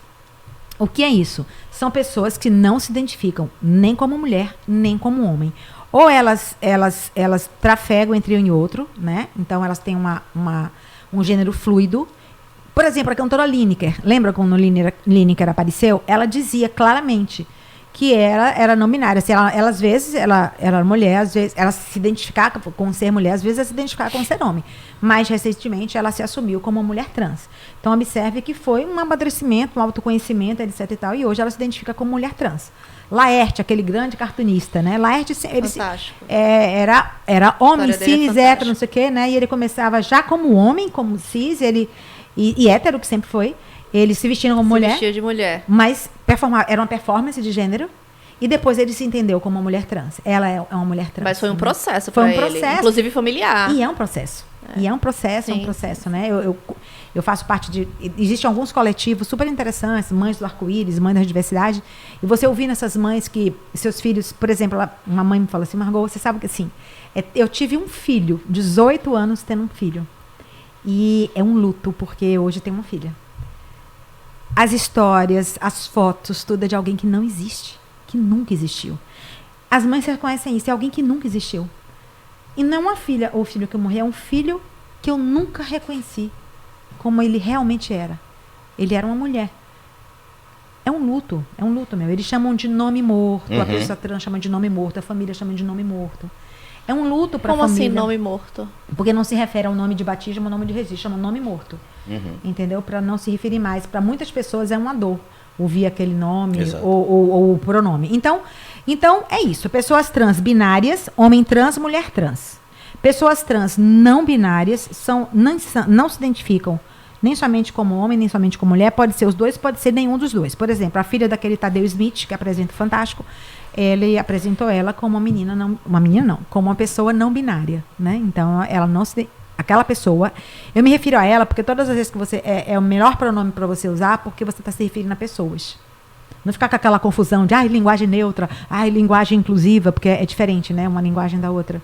Então, toda vez que eu estou falando, eu vou falar mais no feminino. Por esse motivo, porque somos todas pessoas e também porque a vida inteira a gente recebeu e-mails e cartas e queridos funcionários, né? Até hoje, né? Prezados funcionários, como se o masculino fosse a norma e como se o masculino representasse todos nós e não representa. Mas quando você fala no feminino, você bota os homens para refletirem sobre isso e você representa todo mundo, porque todo mundo é pessoa e pessoa é no feminino. Essa é a sigla, eu sei que confunde, porque a gente confunde gênero com identidade, com diversidade sexual. Na hora que eu falo, tem uma mulher trans lésbica. Todo mundo, mas como assim? Era homem, tinha pênis, virou mulher. Primeiro que não era homem. E primeiro que ninguém vira nada, porque não é Mato Grosso, né? Vira homem, vira lobisomem. As pessoas nascem assim. E elas se identificam e se assumem em momentos diferentes, né? É mais ou menos isso. Uou! Aí a gente fica com cara de nada. De gente. Né? De gente, porque a gente de entende. Gente diferente. Eu acho que aí eu vou... Você falou em um momento sobre o lugar de fala. Eu passei o tempo inteiro calada, porque esse é um momento de extremo aprendizado. E toda vez que eu encontro com você, em qualquer lugar que seja, você sabe, eu babo essas histórias, porque essa mulher tem cada história, assim, que você fica... Meu Deus. E eu me sinto extremamente out. Primeiro por ser branca, primeiro por ter nascido numa família que eu nunca passei por nada, nenhuma necessidade, nada, absolutamente nada. Minha vida sempre foi muito... Reconhece seus privilégios, né? Todos. E sem todos. crise também, Primeiro né? passo. Não, e sem crises, mas todos os privilégios. E aí, quando perguntam pra mim, Mel, você já passou por alguma coisa? Cara, eu fico até, eu falo, não. Mesmo eu sendo mulher, que a gente sabe, né? Ainda é como se eu não sentisse, aí é uma confissão muito aberta aqui, é como se eu nunca sentisse que eu tenho um lugar de fala. Eu tenho um lugar de fala de mulher, e eu sei que historicamente o quanto as mulheres passaram e viveram até chegar onde estamos, muito pouco, ainda estamos muito longe de ser o que deveria. 132 anos. Mas mesmo assim, eu ainda... Sabe quando você ainda... Mesmo eu sendo mulher, ainda acho que o meu lugar de fala ele ainda é muito sutil, ele ainda é muito pequeno por todos os privilégios que eu tive. Teve uma vez que eu fui fazer uma entrevista de emprego, e aí fui para o Rio de Janeiro fazer essa entrevista de emprego, e o cara olhou para mim, branco, cis, hétero, olhou para mim e falou assim, a proposta é X, o salário é Y. Eu falei, esse salário não tenho condições, não venho para o Rio, não vou mudar minha vida por conta desse salário. Aí ele olhou para mim e falou assim, cavalo selado não passa 2 vezes. Você é mulher, nordestina e nova. Caramba! Ou eu numa dessa. Você precisa aceitar esse salário. Você disse Sabe o quê? quando... Então, eu não falei nada. Ficou você muda. acredita? Porque é tão... É tão aviltante que a gente... Aí eu parei assim... Sabe quando você não realiza mesmo? Aí eu parei assim, eu falei... mas não... Obrigado, não sei o que. Não. Tipo assim, a aérea, quando eu saí, foi que a ficha começou a cair. E eu ainda conto essa história que, tipo... Eu sei quem é esse cara, eu sei onde ele tá. Eu merece acompanho. Uma resposta. Então, até merece hoje eu fico guardando isso no não, meu coração. Encontre ele e dê uma resposta. Não, mas se um dia eu encontrar com ele, eu vou falar com ele, com certeza. Dá o Instagram dele pra Margot lá, resolve isso, mano. Mas é muito engraçado, porque eu passei esse podcast inteiro ouvindo, porque o quanto eu aprendo todas as vezes que eu falo com você, e não foi à toa que eu quis trazer Margot aqui para esse podcast, para que a gente pudesse provocar. E eu fico calada mesmo, porque eu tenho muito o que aprender. eu não sei... Aí, Fabinho, eu vou ser muito direta aqui. Eu não sei se você sente a mesma coisa, porque você é um cara hétero, branco, cis, Com privilégios. com privilégios e etc. Então, eu não sei se você tem esse olhar. Mas mesmo eu sendo mulher e sabendo de tudo que se passou, de tudo que a gente luta, eu ainda brigo algumas coisas, né? Eu ainda falo muitas coisas. Mas quando eu ouço histórias de trans, histórias de negros, histórias de... mulheres, mas é tudo tão distante que quando assim, eu fico chamando Margot, eu tenho umas ideias que eu largo pra Margot porque eu fico procurando o que fazer. Essa é a sensação que eu tenho. O que é que eu posso fazer? E isso me incomoda de me deixar com falta de ar. Porque eu não sei o que fazer, eu não sei como fazer. Hoje eu trabalho numa grande corporação, trabalho para grandes corporações, onde a maioria são brancos, onde a maioria tem privilégios e etc. E eu não sei como sair daqui. Isso é muito louco. Eu não sei como sair daqui. Eu não sei como me movimentar. E isso é uma confissão mesmo, assim. Que incomoda, mas eu não sei como sair daqui. Então, acho que vocês querem... Eu queria completar aqui, né, pra gente ir caminhando pro final, mas assim, ouvir muito de Quito, ouvir de você, Fabinho. Como vocês acham que a gente consegue ser mais inclusivo? O que a gente consegue fazer? A gente não vai mudar o mundo. Ponto.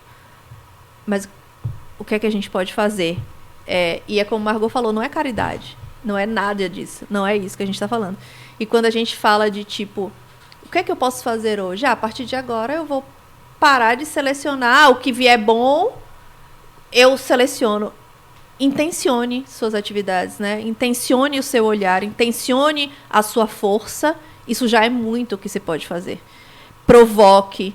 Traga discussões para uma mesa como essa, que já são coisas que a gente vai fazer. Esse podcast ele é atemporal. Isso aqui vai ficar por anos em algum lugar, em alguma plataforma, e as pessoas vão poder discutir, quem sabe os nossos netos, filhos e etc. lá na frente. Espero que não discutam com tanto, espero que um dia eles ouçam isso e falem, cara, naquela época que eles discutiram, era assim.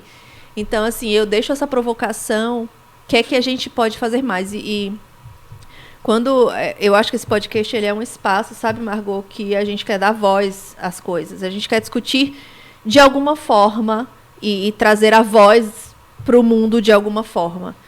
E eu acho que esse é um espaço que a gente pode e deve aproveitar para discussões como essa, que vão fazer refletir e a gente vai aprender absurdamente. Por isso que eu fiquei o maior tempo calada, porque, enfim. E eu queria ouvir de vocês. O que a gente pode fazer? Para mim, eu acho que eu já tenho um olhar provocativo, eu questiono, eu trago argumentos, eu converso com pessoas, eu sou uma pessoa incomodada, isso me incomoda muito. Eu acho que o fato de eu me incomodar já é um primeiro passo. Não é tudo, eu posso fazer infinitamente mais. Mas o que a gente pode fazer? Fabinho, o que você pode fazer? Você como Faria Limer. Não sou Faria Limer. Não tô de coletinho, nem de camisa azul e calça de sarja. Assim, eu já falei isso, eu sou um ser de natureza empática, né? Eu me coloco no lugar do outro. Sempre foi assim. E tenho um sentimento de equidade. Sempre tive. Você falou dessa passagem, me lembra muito um gibi que vi uma vez, que tinha um muro, um garoto, sei lá, de 5 anos, um garoto de 10 anos e os banquinhos, né? Aí tinha igualdade, eu botava o mesmo banquinho para os dois. O grandão via o que tinha do outro lado, o menor não. Equidade, é botar um banco maior para o pequeno. Exato. E os dois poderem apreciar. Então, assim, essa coisa... Quando eu vi isso a primeira vez, sei lá, anos atrás, isso falou, tá aí, é isso. É isso. E é isso que eu busco fazer o tempo inteiro de maneira inconsciente, que é da minha natureza, e agora traduziu. Uhum. Então, assim, do ponto de vista conceitual, sim, a gente faz muito isso. Quer ver outra coisa que aí tem a ver com regionalização, bairrismo. A empresa da gente está em São Paulo, matriz São Paulo. E, no geral, a gente esse olhar do hunting por baianos / nordestinos talentosos, a gente tem. Não tem o hunting no trans, não tem o hunting, não tem esse olhar. Eu como sócio baiano, né? Como uma pessoa que sou uma liderança baiana na empresa. Eu tenho esse olhar dos meus. Aí dentro dos meus, aí é o que falou, é o que vier com talento e um bom currículo e bons e soft skills. Eu acho que assim, a gente, se for por individual, eu acho que o que para mim vale é eu olhar com esse olhar tendencioso, que hoje eu não olho. Mas do ponto de vista do coletivo, eu acho que a empatia é um grande passo, o conhecimento. Mesas como essa, trazendo uma pessoa que convive com essa pauta, com propriedade, conhecimento já é também um grande avanço. É o primeiro passo, na verdade. E empatia. E a empatia serve para tudo, tá? Eu acho que a gente está vivendo uma sociedade meio doente. As pessoas não têm empatia pelo outro. Então, eu saio desse podcast refletindo sobre isso. Por isso fiquei calado muito tempo, aprendendo, ouvindo. E assim, e tentando até trazer as minhas histórias, né? Porque do outro lado eu sou um cis, sou branco, sou hétero, sou isso, aquilo, mas também não esqueça que por trás desse cara aqui sempre teve um moleque gordinho, né? Que também sofria processos de falta de inclusão em determinados momentos. Como até hoje, na verdade, a população, essa coisa da população gorda, sobrepeso, obesa, ela vive muitas situações difíceis. Vai desde de andar no coletivo, que aquela cadeira ali não cabe às pessoas, até roupa. Por exemplo, eu tenho um processo pessoal de que toda peça de roupa que eu compro, eu dou a mesma quantidade que eu comprei. Eu também sou assim. Eu faço isso. E eu faço com muito prazer, ainda mais prazer, porque eu sei que homens obesos, pobres, têm dificuldade. Então, assim, aí eu dou eu já tenho minha operação de guerra, né? A pessoa que trabalha com a gente, ela participa de um movimento de igreja e tem lá, ela, seu Fábio, ela adora. Aí é engraçado que as pessoas me dão presentes, sabe? E aí isso me motiva ainda mais, mas não é pelo presente, é porque gera um ciclo de positividade, de fraternidade, de ajuda, de fazer o bem, cara. No fim do dia é tudo sobre pessoas e tudo sobre fazer o bem para as pessoas. E parece até que eu estou até puxando para cá, né? A discussão está aqui, eu estou puxando muito para cima, mas esse sou eu. Eu sou um cara conceitual. Uhum. Mas eu saio refletindo, saio reflexivo daqui desse papo. Agradeço mais uma vez, assim, a gente não está terminando. Tá terminando, já está? Já? Poxa vida. Então aproveito para dar meu depoimento de agradecimento e de super prazer em conhecer não só a história, sua história como pessoa, como empresária, empreendedora, mas também como liderança desse, não sei se eu posso chamar de movimento, mas uma liderança, um expoente, e super aprendizado aqui. Apesar de eu não ser uma pessoa que estou inserida nesse processo, e não sou pior por isso, né? Porque também tem isso, né, gente? Não vamos demonizar o outro porque ele não participa do seu processo. Então, eu não sou uma pessoa ruim por isso, mas aprendi muito e obrigado. Obrigada a vocês. Bom, na verdade, agradecer também a sua presença aqui, Margot, primeiro, né? Acho muito importante. É sempre importante escutar pessoas que estão, enfim, disponíveis e sensíveis, né, a tratar de temas tão importantes, né? Trouxe um pouco mais da minha vivência enquanto homem negro, porque, enfim, né, acredito que você não tocou nesse tema por não se sentir autorizado a lugar de fala, né, digamos assim, e talvez por não ser fundamentalmente o seu trabalho no sentido do recorte, né, que a gente vai enchendo as coisas de recortes necessários, mas às vezes isso dá um certo nó. Bom, a minha contribuição eu já faço, né, eu permaneci vivo, né, a média de morte dos jovens negros no Brasil é entre 26 e 27 anos, né, Fiquei impressionado quando você falou dos 35, eu não conhecia esse dado. Um jovem negro morre entre 26 e 27 anos se ele está na periferia. Né? A cada 23 minutos morre um jovem negro. No Brasil os dados são alarmantes. Aqui não é uma disputa de genocídio, né? Ao contrário. A minha ancestralidade é entre negros e índios, né? Então o meu povo morre na mata e o meu povo morre na cidade. É impressionante, assim. Quer dizer, a escola arqueológica, digamos assim, né? Ancestral, que tem todas, enfim, né? São dizimadas. Mas ainda assim, né? Ou seja, talvez a minha contribuição é continuar vivo, né? É continuar vivo. Talvez a dica que eu possa dar para vocês é olhem para o lado, velho. Tem muita gente em Salvador foda, sabe? Tipo assim, eu sei do meu trabalho, conheço várias pessoas. Tem a Karine que Faça Seu Corre, sabe, aqui em Salvador. Tem a Monique Evelyn, uma puta, sabe, a Karine é uma puta amiga. Bárbara Karine agora lançando por uma educação antirracista. Sabe, você tem a Monique Evelyn que tem a galera dos inventivos, sabe, tem eu que estou fazendo um trabalho de mindset que faço, também recorte étnico-raciais. A Grada Quilomba, num livro chamado Memórias da Plantação, ela diz assim, os brancos querem o privilégio querem o protagonismo de tudo. Às vezes, por uma questão, às vezes, até mesmo de pensamento,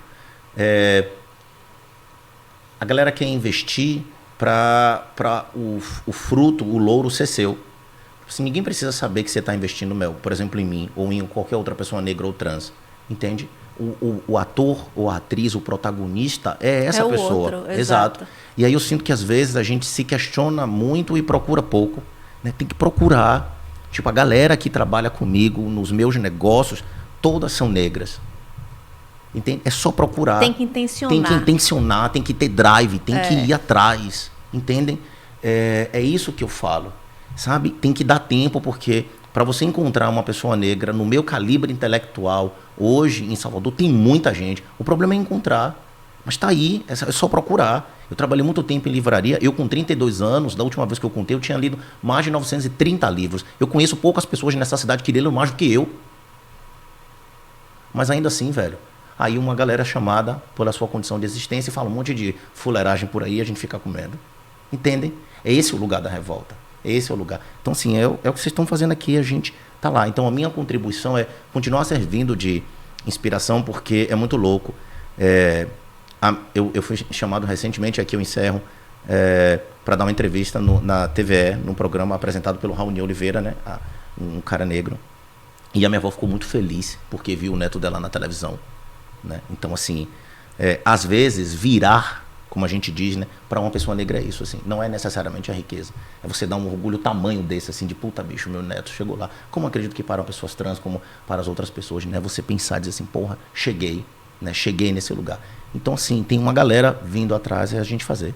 Então, quero agradecer a presença de todo mundo, de Mel, de Margot. Podcast muito importante de ações afirmativas. E é isso, né? É olhar para isso não apenas como um lugar de dor, mas como um lugar de potência.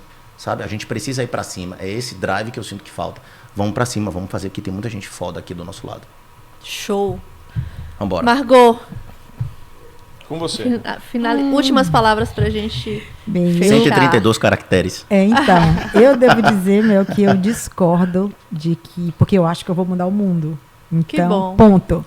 Que massa. Eu acho que eu vou mudar o mundo e trabalho assim, acreditando que eu vou mudar o mundo. E percebo sempre que mudando no meu entorno, mudando dentro de casa, eu tô mudando o mundo. E a gente precisa acreditar nisso. E ir pro pau. Que a gente pode mudar o mundo. Fazendo a nossa parte aqui, juntando com a do outro, daqui a pouco a gente olha, cara, mudou. Eu fiz parte disso. Né? Então é isso, muda o mundo aí ao redor. Escolhe uma coisa para mudar. Próxima vez que você contratar alguém, olha se alguém, escolhe alguém muito diferente de você e de toda a turma que está do seu lado, né? Traga diversidade, inclua, pense em equidade dentro das suas relações. Porque isso tudo é muito bonito falar, mas é bem difícil praticar. E às vezes a gente pratica dentro de uma coisa, um projeto, mas no dia a dia, com a moça que trabalha na nossa casa, com porteira, etc e tal, a gente dispensa tratamentos muitas vezes que, né? Então presta atenção a tudo, né? Presta atenção a tudo, porque é necessário, né? É necessário reconhecer assim que a gente é esse titiquinho, né? Cada um de nós é um pontinho de merda. Não é? Assim. É uma ótima forma de finalizar. Né? Cada um de nós é um pontinho de merda. Eu acho que eu sou um pontinho maior. Vai lá, Quito, blogueirinho. Show. Termina Vambora. aí, não? Finaliza aí. Então, turma, pra gente terminar em alto astral, porque o papo pode parecer de dor, e em algum momento ele passa por isso, mas é uma conversa muito importante, muito boa, muito agradável. Se você ainda não segue a gente nas nossas redes sociais, por favor, Esse cara é bom, viu, siga, velho. Flywheel Podcast no Instagram, Flywheel Podcast Brasil no YouTube. Ativa aqui o sininho, clica o sininho aqui. O sonho de Fabinho é eu falar isso. Ativa o sininho, acompanha a gente nas redes sociais. Toda terça-feira nós gravamos episódios aqui para vocês e desejamos que vocês sejam também a transformação que vocês querem ver no mundo. Tem uma frase que eu gosto muito que é: nós somos aqueles porque nós tanto esperávamos. Um beijo grande, fiquem bem. Tchau. Valeu, galera. Opa, Obrigada. faltou, um tintim. Toda vez é isso, velho. Aí. Tchau. Obrigada, queridos.